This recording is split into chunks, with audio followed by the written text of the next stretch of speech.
Father's two apprentices came to propose marriage together. One is a captain from a wealthy family with a bright future, while the other is a factory worker who, aside from having good character, is completely destitute. Without hesitation, the stepsister chose the captain, while I could only choose the factory worker. Little did we know, just half a month after the wedding, the captain became paralyzed from the waist down while trying to save someone. Meanwhile, the factory worker seized the opportunity and became rich overnight, amassing a fortune. When I returned home adorned in gold and silver to visit my father, I happened to encounter my stepsister, who was pale and crying as she sought my father's help. Father pointed at me and then at my stepsister, coldly saying that it was all fate, and that she should accept her destiny. The stepsister, unwilling to accept defeat, rushed over and killed me with a knife.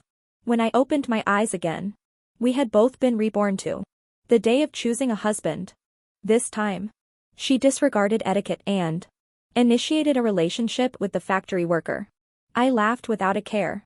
This time, family matters were worry-free, and it was my turn to have a respectful husband. These two came to propose. One was a battalion commander, who was promoted faster than me, and the other was a factory worker. Although they are worlds apart now, Domingo is not a fish in a pond. He will eventually rise to prominence. You can choose for yourselves. Father turned his back and sighed. The disparity in their statuses is truly too great. Although father values Domingo, but his family background is indeed weak. Not only does he have a fierce and difficult to handle mother, but he also inexplicably supports a pair of abandoned cousins and their child. Now he struggles to maintain everything on his own. Although father values him, but marrying him means enduring hardships and dealing with his difficult mother. Compared to him, Martin is simply a paragon of excellence. Not only does he come from a wealthy family, but he is also exceptionally handsome. And both of his parents are highly educated, dignified, and easy to get along with. He himself is ambitious and, at a young age, has already become a battalion commander, with an unlimited future ahead. These two people are simply not comparable. Anyone would choose Martin without hesitation. The stepmother was frantically signaling to her stepsister Maria to choose Martin quickly, but she unexpectedly chose Domingo. When her stepmother saw her going to take the gift wrapped in a rag by Domingo, she angrily slapped the back of her hand. She gritted her teeth and harshly reminded her, "Are you blind? This is Domingo's betrothal gift, cousin." However, disregarding her stepmother's obstruction, tightly grasped the betrothal gifts sent by Domingo and refused to let go. She even thoughtfully handed Martin's betrothal gifts to me, feigning concern and saying, "Sister, the Chan family has suffered enough. As your younger sister, how can I let you marry into hardship? So, let me bear the suffering." After she finished speaking, she resolutely grabbed Domingo's betrothal gifts and rushed out. The stepmother's crimson gaze looked incredulously at Maria's retreating figure.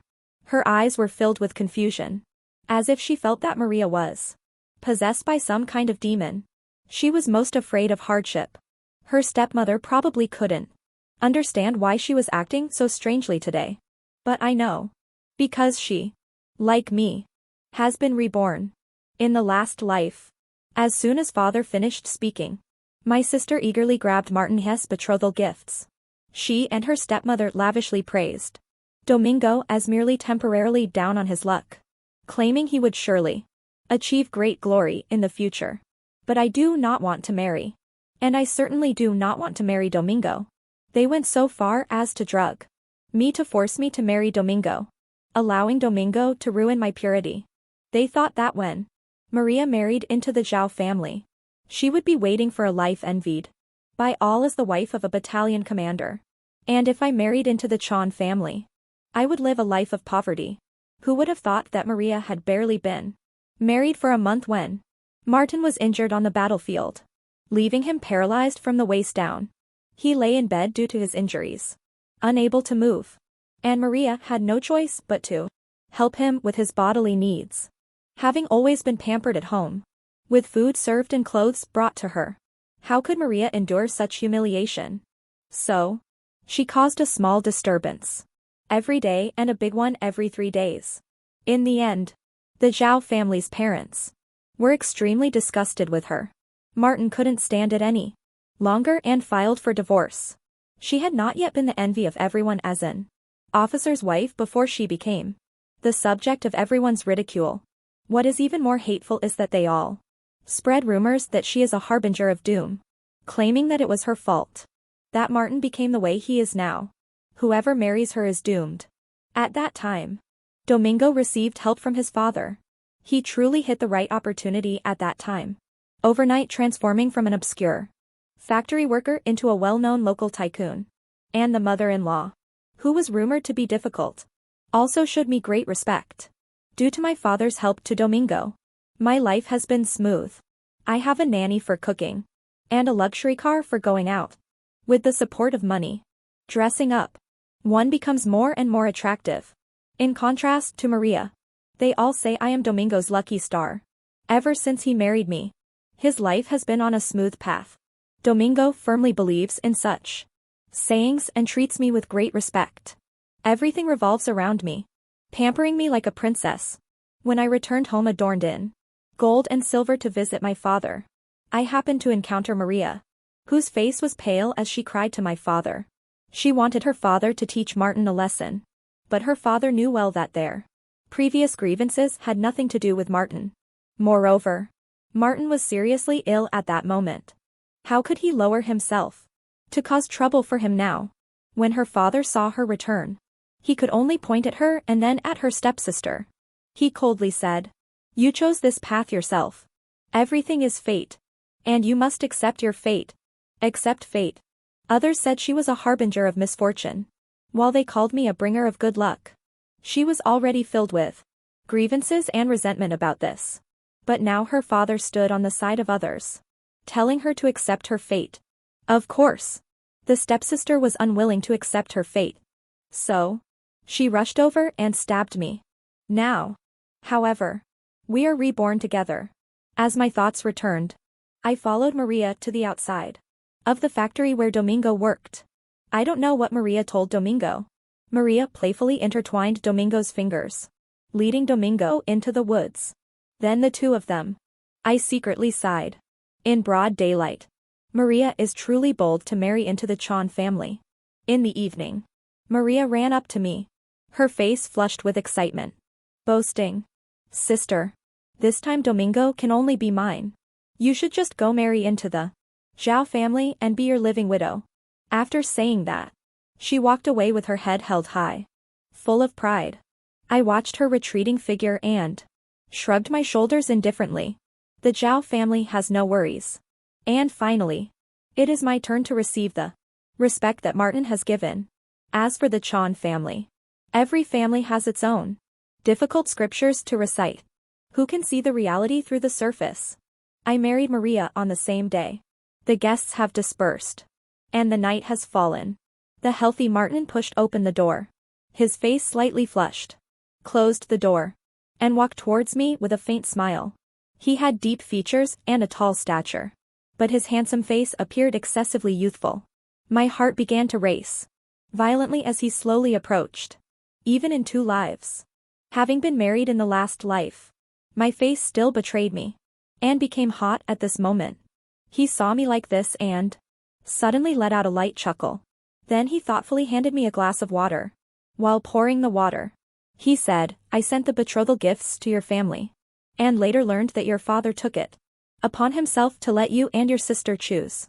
I was extremely worried, and only felt relieved when I found out it was you who was marrying over." As I drank water, a wave of doubt crept into my heart upon hearing his words. Could it be that he sent a betrothal gift to my family, intending to marry me from the very beginning? I awkwardly met Martin's gaze. His eyes were dim, and he swallowed hard. Unable to contain himself, he suddenly took the teacup from my hand and leaned down towards me. Many questions weighed on my heart. I had tossed and turned too much last night and fell into a deep sleep without having the chance to ask for clarity. Martin got ready to go to the military camp before dawn. He kindly didn't wake me up. When I woke up and felt no one beside me, I rushed out in my pajamas. Seeing that he had not yet set off, I couldn't care less about the many people around and ran up to hug him. After he goes this time, an accident will happen, leaving him paralyzed. Thinking of his pale figure lying on the hospital bed, I suddenly choked up and said, "Can we not go? I had a dream where something happened to you. And I'm scared." He stroked my hair, patiently comforting me. "I can't not go. Even if there is real danger, someone has to step forward. Right? A real man cannot be afraid of death. Besides, I am their leader. They are all waiting for me here. How can I not go?" I was reminded by him. And only then did I notice that the area was filled with people. They all looked younger than Martin. Yet there was not a trace of fear on their faces. And they were happily joking with us in low voices, thinking about the dangers they are about to face. I couldn't help but feel a tightness in my nose. But what can be done? Just as Martin said, someone has to take the hit. I slowly let go of Martin, watching them happily leave. I genuinely feel proud of them. No matter what. In the future, I will walk this path with Martin. Since Martin left a few days ago, I've been restless and unable to find peace. As someone who has never believed in gods or spirits, I now eat vegetarian and pray daily, with a sincere heart. But what is meant to come will still come. I saw Martin with a pale face as he was being lifted off the stretcher. My tears instantly burst forth like a flood, surging down. In the end, Martin could not escape the arrangement of fate. He was injured in the lower body by a bomb, while saving a child who was not yet 18. And for the rest of his life, he could only sit in a wheelchair. He can no longer go to the military camp. Now, all the burdens at home have fallen on my shoulders. I often see the expression of despair on his face, especially when I struggle to help him go to the bathroom. The psychological humiliation he felt made him increasingly silent and withdrawn. I worry that he might do something foolish, and I can only think of ways to make him realize that I can't live without him. For example, I would pretend to be afraid of the dark, and with him around, I wouldn't be scared. For example, I can't open the freshly washed comforter, so I pull him to lend a hand. He is always willing to help me, but in his eyes, I can no longer find a trace of vibrant light. Our little home is shrouded in dark clouds, lifeless and heavy. And at this moment Domingo, with the father's financial support, capitalizing on the fashion industry's trend at the time, I became wealthy overnight.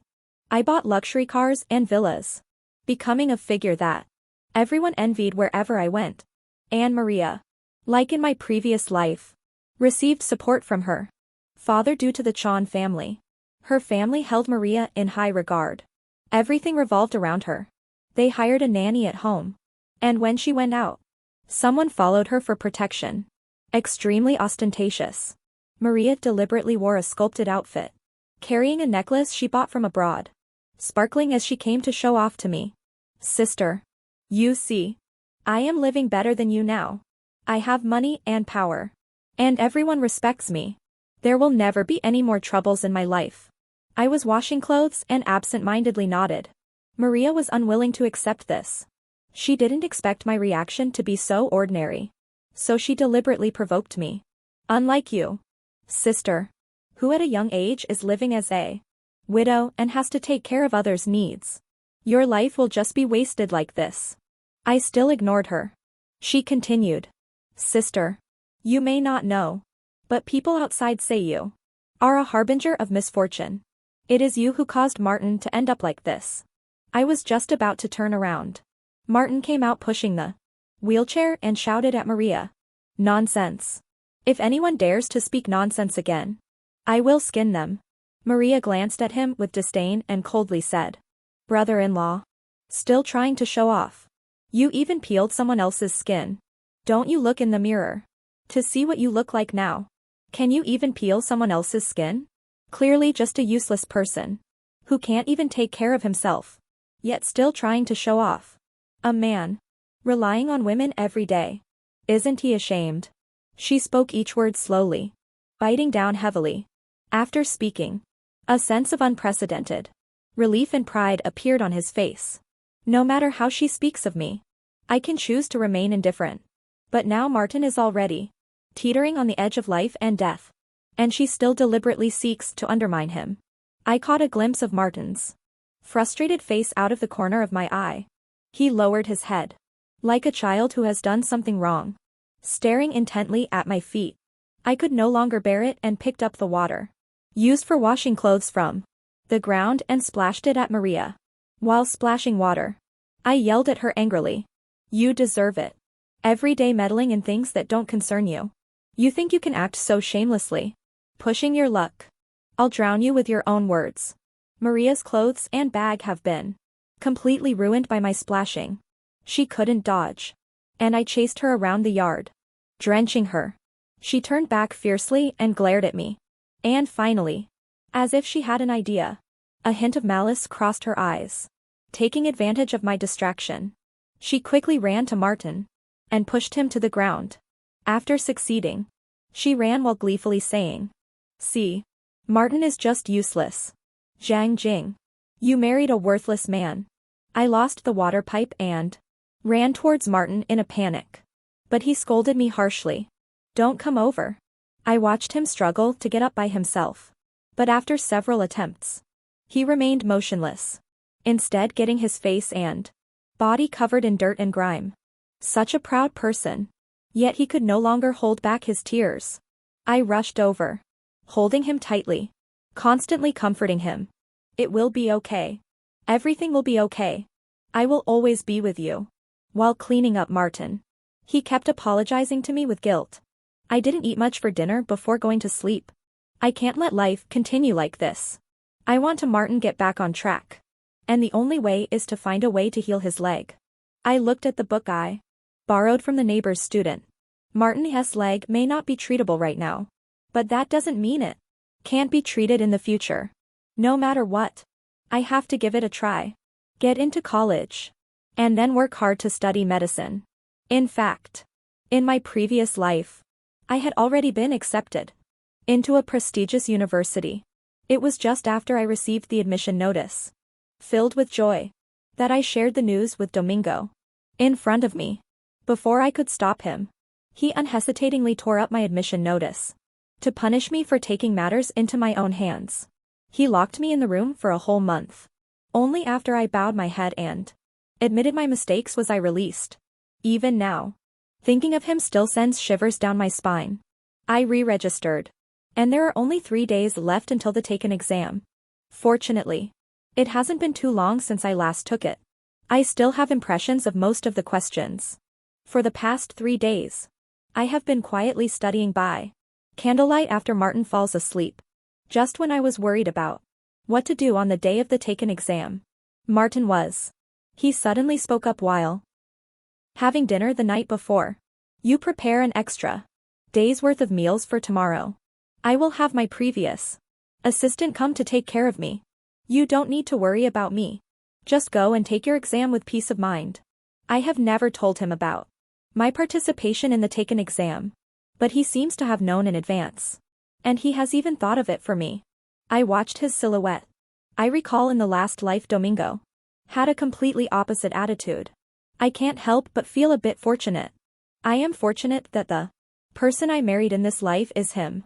In fact, when two people are together, I prefer a relationship of mutual respect and harmony over the fleeting excitement that physical intimacy brings. I successfully participated in the taken exam. The results will be announced in late July.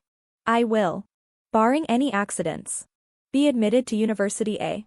But that day, before I had the chance to show the admission notice to Martin, I was pulled back home by Maria. "Father, look at my sister. Even with her husband like that, she is still determined to take the taken exam. What is she trying to do? Does she want to go to university and then pursue a free love life, abandoning her husband? When that time comes, how will others stab us in the back?" Father glanced at the admission notice and shot me a furious glare. Without saying a word, he slapped me fiercely. "Marry a chicken. Follow a chicken. Marry a dog. Follow a dog. My Jang family's daughter cannot be with a heartless and ungrateful person." Martin is seriously ill and you don't take good care of him. Yet you want to take the university entrance exam. I see you have already developed ill intentions. This admission notice cannot be kept any longer. After saying this, he raised his hand, as if to tear up my admission notice. My fate has already been torn apart once. Am I really going to be torn apart by my father a second time? In-law. Stop. Just when I was filled with despair, Martin was pushed in by his parents. He pushed the wheelchair, blocking my way, and took the admission notice from my father's hands to hand it to me. Take good care of it, he whispered. Since we got married, I have only seen my in-laws once at the wedding. Later, after Martin injured his leg, his pride kept him from seeing anyone. So, this is our second meeting. They forced a friendly smile towards me. Then they helped my father sit down. Both of them are well educated and articulate, and their words are gentle. Father-in-law. We all support Jang in going to university. As for Martin, I will go over to help take care of him. Jang is a good child. Martin was injured, and she took care of him without a single complaint. A child like her would never do anything shameful. My father-in-law also chimed in, saying yes. We believe Jang supports her going to university. Now that the policies are more open, children should strive to develop in accordance with the times. In comparison, my father's recent actions of hitting me seem somewhat unreasonable. I am now a married daughter. Since no one from other families has said anything, he cannot stop me. Maria, who was merely a witness to all this, bit her teeth tightly. Her face contorted in a way that made it seem as if she wanted to shatter her own teeth. After all, in the last life, the Jiao family elders did not evaluate her this way. They were so rigid in their attitude that they wanted to drive her out of the Xiao family. But no matter how much she hated, she could not cross my father to stop me from going to college. My college plans were thus finalized. My mother passed away early. After her death, my father quickly remarried and had a stepsister.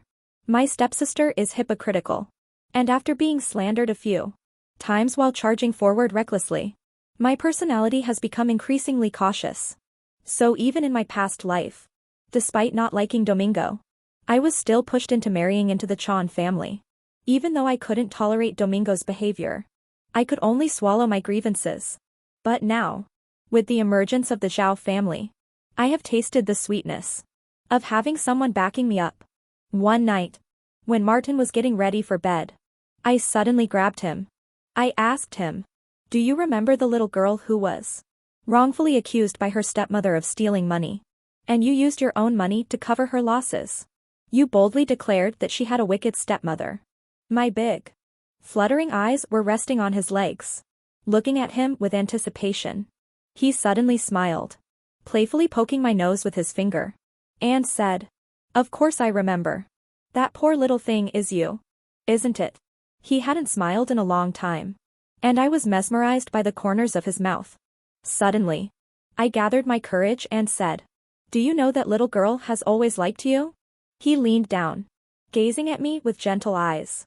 "I don't know. But I know that the bride I want to pay the betrothal gifts for is you." The two of them were too close, their warm breaths mingling, the atmosphere enchanting. I quickly stepped back, biting my lip.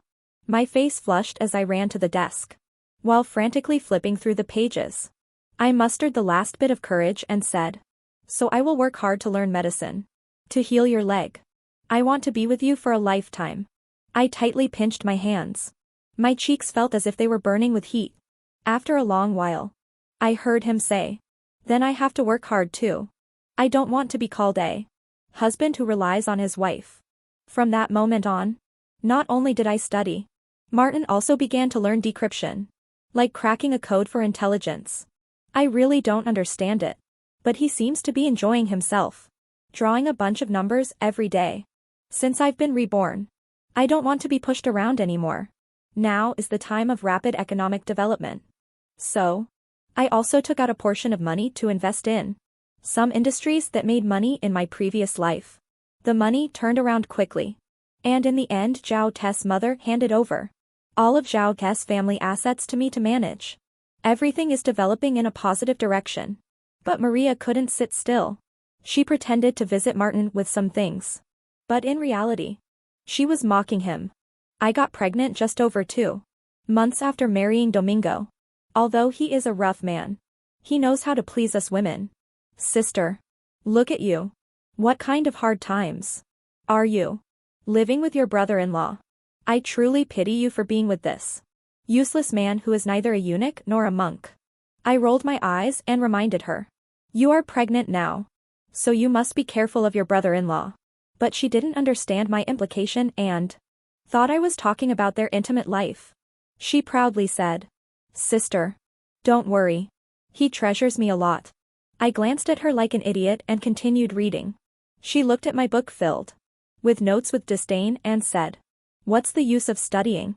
As a woman, can you really change the world? No matter how capable a woman is. In the end, it all depends on the kind of man she marries.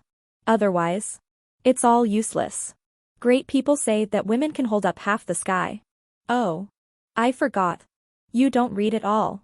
So how could you have any correct thoughts? I sighed. Are you mocking me? She pointed at me angrily and shouted. Study. I see you all studying to death. But in the future, when you're old, there will be no one to take care of you. Just 2 lonely old people. I raised the cup of water and splashed it on her, saying, Did I give you face? She instinctively ran out, and I quickly closed the door, warning her. Your mouth is dirtier than a latrine. Don't come back. You're polluting the air. After cursing, I realized Martin was laughing at me from behind. In my haste to splash, the water had splattered onto his pants.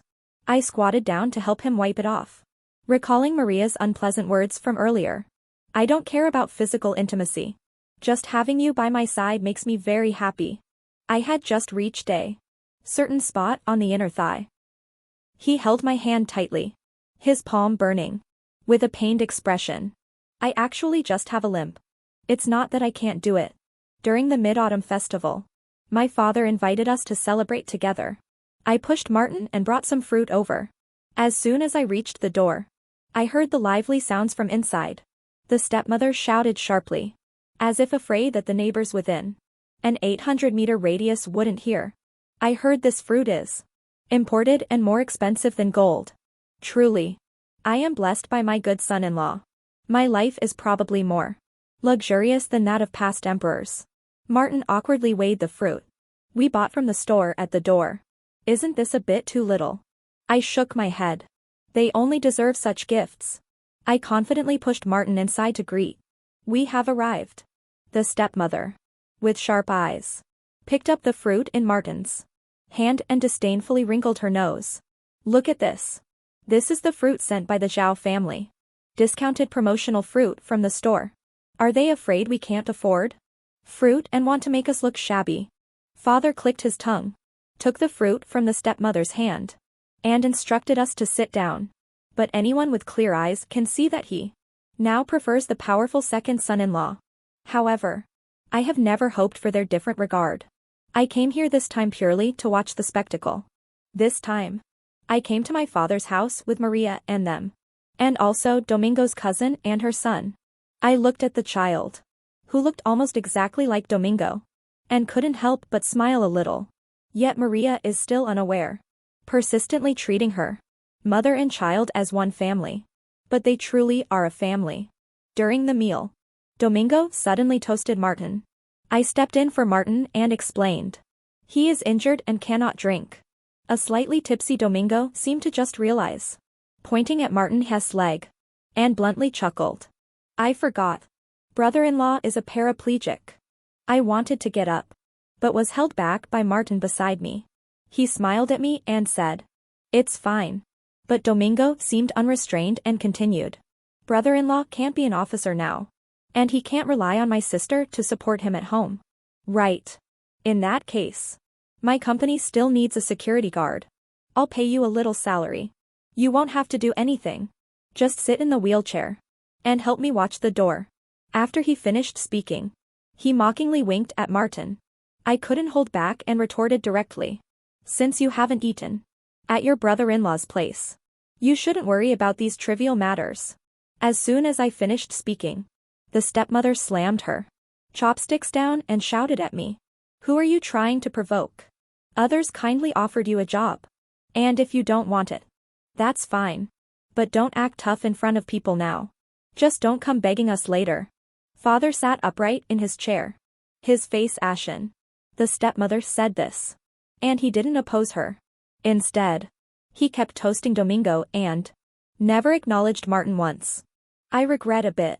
Had I known that my father would be so snobbish, I shouldn't have brought Martin into this mess, causing him to suffer for no reason. However, Domingo is being a bit too optimistic. Although it is a time of rapid economic development, becoming wealthy overnight like him, while wanting to remain above board, is impossible. Moreover, with so many people in his backyard, it's uncertain when a fire might break out. I started to follow what I learned in school, helping Martin rebuild his legs. I originally thought that a person as proud as he was would not be able to endure humiliation. Yet I did not expect that after this ordeal. I found that his character had become much more resilient. The external pain inflicted on him did not lead him to view himself negatively. Instead, he became more cooperative with me and worked even harder to learn the art of decryption. In the second semester of my freshman year, Martin followed closely in my footsteps and entered the Decryption Research Institute, and he quickly began to show some promise. It allowed everyone to see that, even if he was not in the military camp, he could still shine brightly in other fields. I was unwilling to fall behind. And in 6 months, I completed all the textbook knowledge, actively participated in internships, and gradually became familiar with practical operations. Meanwhile, the businesses I invested in according to my memories from my previous life have also started to bear fruit. Even though we haven't become suddenly wealthy like Domingo, our family can almost live the latter half of our lives without worrying about money. However, at that time, the Chan family was in complete disarray. This was because the heavily pregnant Maria discovered Domingo with his mistress. The mistress was arrogant and even came to my father's house to cause a scene. She unreasonably claimed that Maria had stolen his love, rather than acknowledging that she had taken away Maria's marriage. Despite being heavily pregnant, Maria fought with her. In the end, he fell down the stairs. The child could not be saved. She can no longer bear children. Upon hearing this, I felt a wave of regret. But I only said, Domingo, that cousin really has a way with things. Martin gossiped and asked me why I said that. I asked him, did you notice that day when you went to your father's house? That Domingo's cousin's child looks almost exactly like Domingo. Martin furrowed his brow and said, it's said that nephews resemble their uncles. What's so strange about that? I shook my head and said, what if Domingo's cousin isn't really his cousin? It's just a pity Maria never discovered the secret in the end. Only filled with resentment, she took it out on Domingo by cursing and beating him mercilessly. If it can be said that Domingo's family's previous respect for Maria came from her father's financial support. But over the past year, whether it was Maria's extravagant spending or the gifts for her father and stepmother, in Domingo's heart, he has already repaid the friendship that his father once had. Moreover, Maria now no longer has the ability to bear children. Domingo no longer has the patience he once had for her. When Maria hit him, he did not hesitate to return the slap fiercely, and threatened her. If you dare to cause trouble again, I will make you leave with nothing. You won't get anything. Domingo's attitude changed too quickly. How could Maria adapt? She lost her child, lost her ability to bear children, and now she has even been slapped by him. With a heart full of grievances, how could she care about so much? Without a second thought, she got into a scuffle with Domingo. Both of them were injured, looking extremely disheveled. Maria was already at a disadvantage physically, and her injuries were even worse. Yet even seeing her lying on the ground covered in blood, too weak to move, Domingo still did not glance at her, resolutely slamming the door behind him. When I saw Maria again, she no longer had that once imperious pride. She had lost weight all over. Her complexion was sallow, and there were dark circles under her eyes. There was no sign of life in her gaze. Sister, You must be very proud. In this rebirth, I still haven't lived as well as you.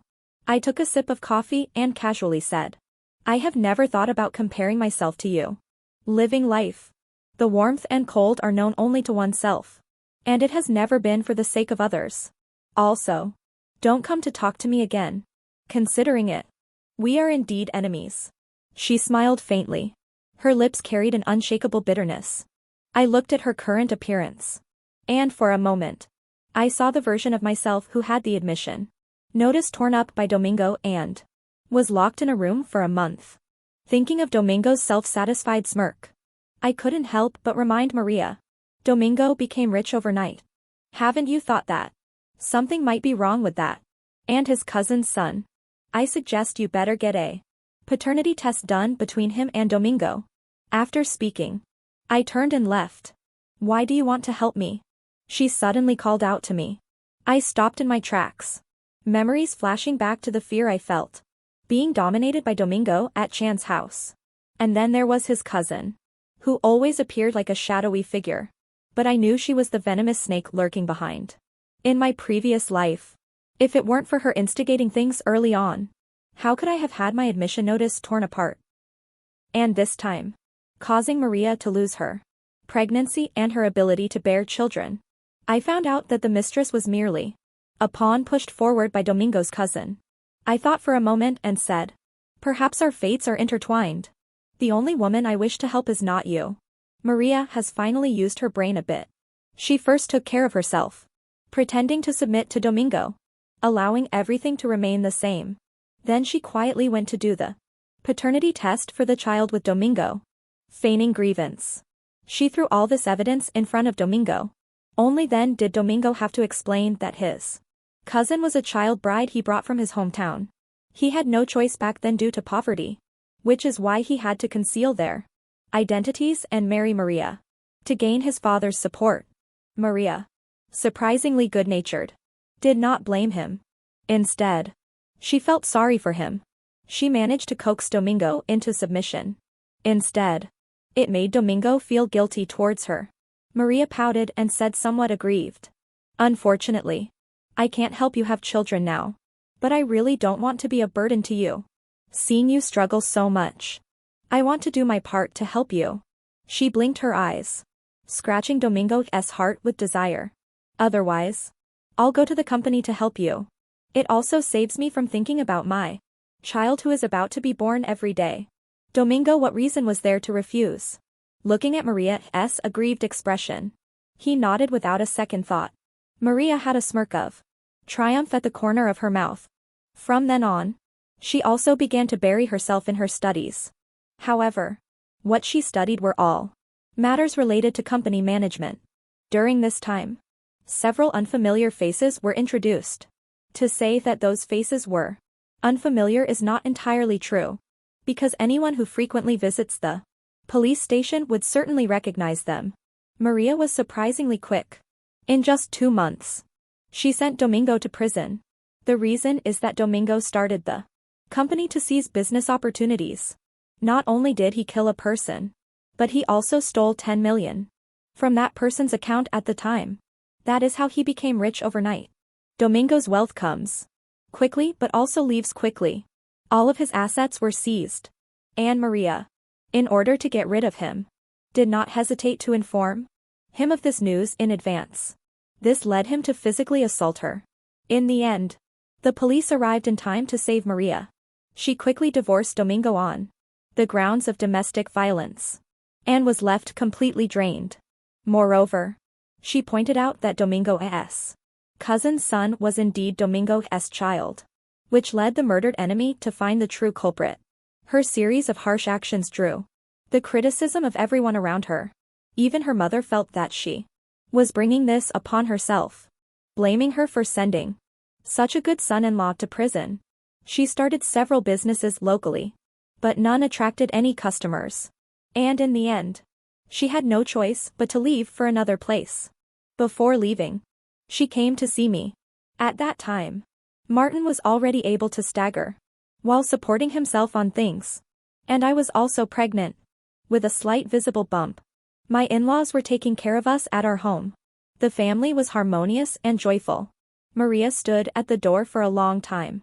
And in the end, it was I who saw her. She didn't go in. But from a distance. She said to me, "Sister. Thank you."